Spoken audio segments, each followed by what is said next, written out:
அன்பானவர்களே, ஒரு சின்ன சிந்தைக்குள் கர்த்தர் நம்மை கொண்டு வருகிற தேவனாயிருக்கிறார். சங்கீதம் 1:1 நாம் பார்ப்போம் என்றால், பரியாசக்காரர்களை குறித்து ஒரு சின்ன சிந்தையை கர்த்தர் நமக்கு தருகிற தேவனாயிருக்கிறார். பரியாசக்காரர் உட்காரும் இடத்தில் உட்காராதே என்று சொல்லி சங்கீதக்காரன் அழகாக சொல்கிற ஒரு நல்ல ஒரு வார்த்தையை நாம் காண முடியும். இந்த நாளிலே எங்கே பார்த்தாலும் பரியாசக்காரர்கள் தூண்டி இருக்கிற ஒரு காலகட்டத்திலே நாம் கடந்து போகிறவர்களாக இருக்கிறோம். கடைசி காலத்தில் அநேக பரியாசக்காரர்கள் தோன்றுவார்கள் என்று சொல்லி வேதத்திலேயே நாம் காண முடியும். நீதிமொழிகள் 21 அதிகாரம் 24 வார்த்தை சொல்கிறது, அகங்காரமும் இழும்பும் உள்ளவன் பரியாசக்காரன் என்று பெயர் என்று சொல்லப்பட்டிருக்கிறது. அகங்காரமும் இடும்பும் உள்ளவனுக்கு பரியாசக்காரன் என்று பெயராய் காணப்படுகிறது. இந்த நாளிலே அவன் அகந்தையான சினத்தோடே நடக்கிறான் என்று சொல்லி வேதத்திலே நாம் காண முடியும். இதனாலே பரியாசக்காரனை குறித்து நாம் வேதத்தில் ஆராய்ந்து பார்ப்போம் என்றால், நீதிமொழிகள் 14 அதிகாரம் 6 வார்த்தை மனமாக சொல்கிறது, பரியாசக்காரன் ஞானத்தை தேடியும் கண்டுபிடியான் என்று சொல்லப்பட்டிருக்கிறது. உதட்டளவில் கூட நாம் பரியாசம் பண்ணாதபடி வாழ்கிற பிள்ளைகளாய் காணப்பட வேண்டும். அதை கர்த்தர் நம்மிடத்தில் எதிர்பார்க்கிறார்.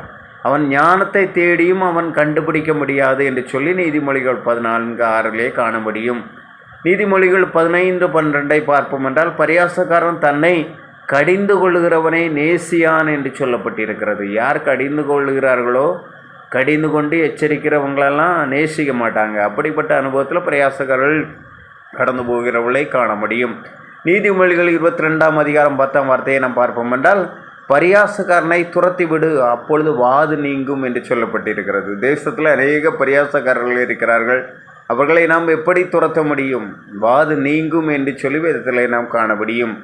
பாருங்கள், நீதிமொழிகள் 29 அதிகாரம் 28 வார்த்தை சொல்கிறது, பரியாசக்காரர்கள் பட்டணத்திலே தீ கொளுத்தி விடுகிறார்கள் என்று சொல்லி. இன்றைக்கி உலகத்தில் நாம் பார்ப்போம் என்றால் அநேகர் தீ கொளுத்துறாங்க. ஊழியக்காரில் கண்டா பரியாசம், தேவ பிள்ளைகளை கண்டா பரியாசம், அல்லேலியா சொல்கிறவங்களை கண்டா பரியாசம், பெந்தேகோஸ்து கூட்டத்தாரை கண்டா பரியாசம், வெள்ளை ட்ரெஸ் போட்டுட்டு யாரையும் தெரிந்தாலே அவங்கள கண்டா பரியாசம். ஆனால் கூட நாம் நம்முடைய அனுபவத்தில் நம்முடைய சோபத்தில் யாரையும் பரியாசம் பண்ணாதபடி, அந்த இடத்துல போய் அமராதபடி நம்மை நாம் பாதுகாத்துக்கொள்வோம். கர்த்தர் நம்மை நடத்துவார்.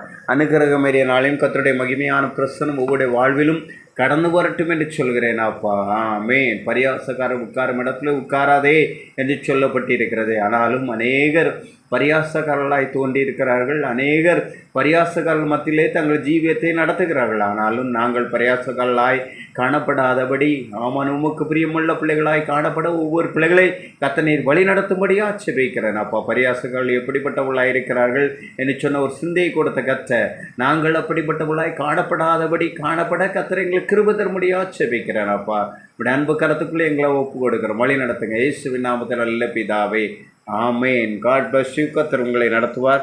யாரையும் பரியாசம் பண்ணாதபடி கர்த்தருக்கு பிரியமான வாழ்க்கை வாழ்வும் கர்த்தர் நம்மை நடத்துவார். ஆமேன்.